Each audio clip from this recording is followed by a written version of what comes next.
So today we're going to do a little bit on like the inner work. So I'm going to start first with a couple resources, like a couple sources. So Pi Venus Winslow says, how do you know some of the signs you were mothered by what everyone likes to call narcissist? And we're not talking about the mother, we're talking about finding these signs in yourself means there's room for healing. So low self-esteem and self-worth, even self-loathing, overwhelming emotions and inappropriate behavior, belief of being unlovable, unintelligent, unworthy of existing, lack of boundaries, eating disorders, body shame, a victim mentality, alcohol and substance abuse, people-pleasing, codependent, fear of conflict, and prone to abusive relationships, and unable to maintain healthy relationships, fear of people in power, especially women, acutely aware of other people's emotional state while being disconnected from own emotional state. I want to also say that we're talking here about unconscious patterns. Okay. Neglecting physical or emotional or mental health, thyroid disease, or this is progressing into later stage would be thyroid disease, even God forbid, adrenal exhaustion, endocrine or metabolic system disorders, autoimmune disease, or other. And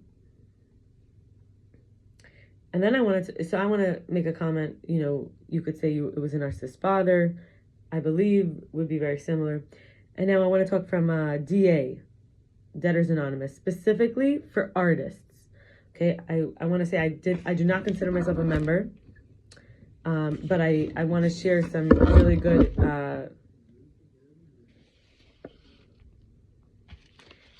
information about, like, from them. Like I think we're going to go through two different lists from them. So the first is as an artist, where we have our own stuff. You know, it's different than just somebody who is not an artist who has a business. Growing up in an invalidation, these are 12 traits of a deading artist. Growing up in an atmosphere of invalidation resulted in ambivalence about an artistic expression. 2, in any given 24-hour period, we find our ways unconsciously or consciously to avoid doing what gives us the most joy, expressing our creativity. 3, we are withdrawn from our art by investing ourselves in lifestyles, relationships, work, and activities incompatible with our artistic purpose, and tend to think of our art as divorced from reality, denying ourselves the right to follow our dream. And I want to say, I'm not saying these apply to you or me. I'm just saying this is a list they give. 4, our creative energy has often been blocked by despair, rage, depression, obsession, compulsive behavior, and or addiction, and we block significant relationships from our lives, whether they're love, family, friends, social, professional. 5, societal myths churn in our heads. Art is not practical. Artists are neurotic. You'll starve. You're too old. It's too late. You have to be trained. We've accepted these as true when in fact they're not.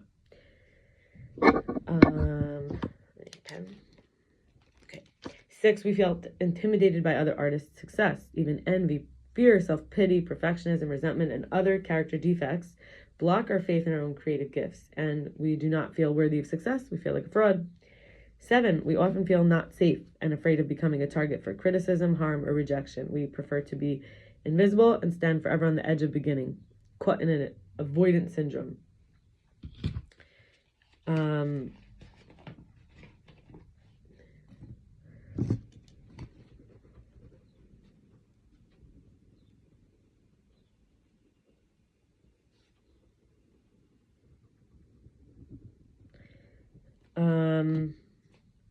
Eight, we forget that artists are entitled to their right work and deserve the happiness and success that right work brings.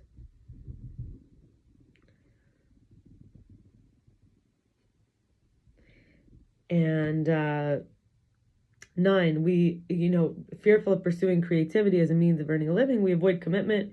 The concept of supporting ourselves through our art seems overwhelming. We're unable to determine the monetary market value of our art. 10, being multi-talented, we have difficulty discerning our true calling. We deny our responsibility to fully develop and realize our talents, and we are afraid to make the necessary sacrifices and establish the priorities to realize our true artistic visions. I have to read that one again. Being multi-talented, we have difficulty discerning our true calling. We deny our responsibility to fully develop and realize our talents, and we're afraid to make the necessary sacrifices and establish the priorities to realize our true artistic visions. Okay, 11. Our time is unmanageable. We have difficulty following through and frequently sabotage our efforts. We want to work in art, but we don't know how. We become impatient with the process, forgetting the results come in God's time. And finally, 12, we become afraid of our creative energy and have mistrusted our creative instincts. Lacking spiritual awareness, we've not seen ourselves as channels for the infinite creative process. And I want to share, kind of take a step back. In the Zohar, chapter 97 of Tazria, there's 7 names of Shlomo Solomon. Now, he designed a temple. He designed a gorgeous temple with artisans and cedar wood and tons of beautiful details. And I just thought it was an interesting segue. We'll talk about. So Solomon actually has 7 names. What is this on my finger? Something. Okay. Solomon, right? Yedidia, Agur, Ben Yaka, Lemuel, Itziel, and Kohelet. And I remember some names I was called when I was young. I'm going to take this in a dark place for a moment. When I was young by my sisters and parents. Greedy, Guts, Bulldozer, Pimply, Hairy, Beast. That was actually drawings my sisters made of me. Piggy, Rotten Seed, or Bad Seed. Esavit, which is like the female version of the bad guy in the stories of the Torah. Esav. And then I remember there was a Devorah's mother. This girl, she was like a sister to me. She used to tell me that I have stubby toes and feet, and that I walk like an elephant, that I have breath that smelled like a period or egg. Her mother said I have eyes too close together. I'm like cross-eyed. Amy, this other woman, said my arm hair, can't even see it, right? But I do have arm hair. She said it's disgusting. And when I gazed in, and there was times where I gazed in the mirror and I wrote it down. This is not recent, but it happened. My face was inflated. My eyes were despaired. My body said it's exhausted from all it's been pushed to do. My posture was saying I carry too much for other people. And I was looking at myself. I'd rather be invisible. So, we have to work on the stuff. And then, there's something here from a Soulful Therapist. It's on Instagram. You could look it up. That according to some psychology studies, that the signs of loneliness include oversharing when there are people to listen, becoming obsessive about relationships, being overly helpful, feeling like no one knows or sees you, and putting other people's needs before your own. I had a talk with Shayna Vogel, this woman I used to work with, how we allow, and this is sort of processing the previous 2 things, the 2 lists we just went through before we go to the 3rd one, based on a talk with her about how we allow the fakers, the users, the bullies, to take advantage and pressure us just so we won't be abused, whether it's insults or name calling, because we were trained as children to please the other, or else we were deserving of backlash. For example, whether it was money, time, attention, compromise, possession, service, love, or care. And the Torah says how the world stands on 3 things. Torah, which means, being authentic. It's about being humble, because it requires humility. It requires you to be humble, to learn. You have to say, I don't know.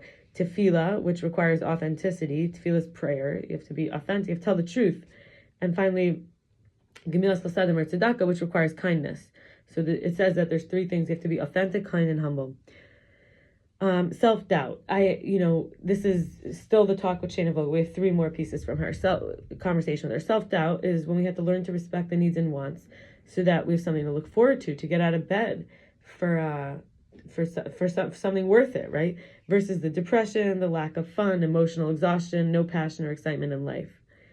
Now, besides for self-doubt, we could feel unworthy of love and care because of the neglect in the early life. For example, not showering often enough, being mean to our body, not giving it the exercise it needs to function well, or not sleeping enough. And in terms of guilt, or when we don't feel innocent, we might cope with it by trying to get forgiveness where it's impossible, chasing closure that may never be provided by that person. And finally, now we're going to do our last list, which is 12 talents for a good life. And this is from Debtors Anonymous again. So 1, we're growing in an atmosphere of affirmation that artistic. Oh, again, this is from the artist, Denning Artists again. 1, we're growing in an atmosphere of affirmation that our artistic expression is essential to our existence, and is part of our unique contribution to the world. 2, we realize that every day is an opportunity to express our creativity and plan an artistic endeavor. We believe that our creative process can give us the joy we deeply desire. 3, we invest ourselves in lifestyles and relationships and work activities that nurture our creativity. And 4, we immerse ourselves in our art, refusing to be diverted by destructive compulsions while still maintaining a balance in the significant areas of our lives, like professionally involved, socially fulfilled, and lovingly engaged with family. 5, seeing the tapes of societal myths that play in our heads for what they are, we release them, realizing that we as individuals have something wonderful to contribute, and that with the help of our higher power, we have what it takes to express our art. We have what it takes. 6, we rejoice in the success of other artists, yet remain focused on our own God-given gifts, taking heart that we too will find fulfillment through our creativity. And 7, we rejoice in the success of other artists, yet remain focused on our own. I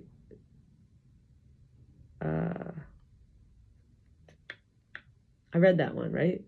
Okay, 8, we remember that artists are entitled to right work and deserve the happiness and success that right work brings. 9, we commit to our art by pursuing avenues that lead to earning a living by means of our creativity. We determine the monetary value of our art, recognizing that we're living in a world where money is an exchange of value necessary to our survival. 10, being multi-talented, we explore our abilities, taking joy in the fluidity with which we move from one to the other. Each is a facet of our true artistic vision, and each contributes to the whole. We accept full responsibility for honoring our gifts.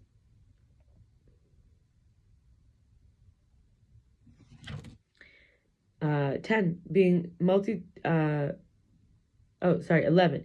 We are aware that the process is a learning experience. We know that the outcome is in God's hands, and we take time each day to be thankful that the results come in God's time, not ours. And we bless each day that we're given to pursue our art.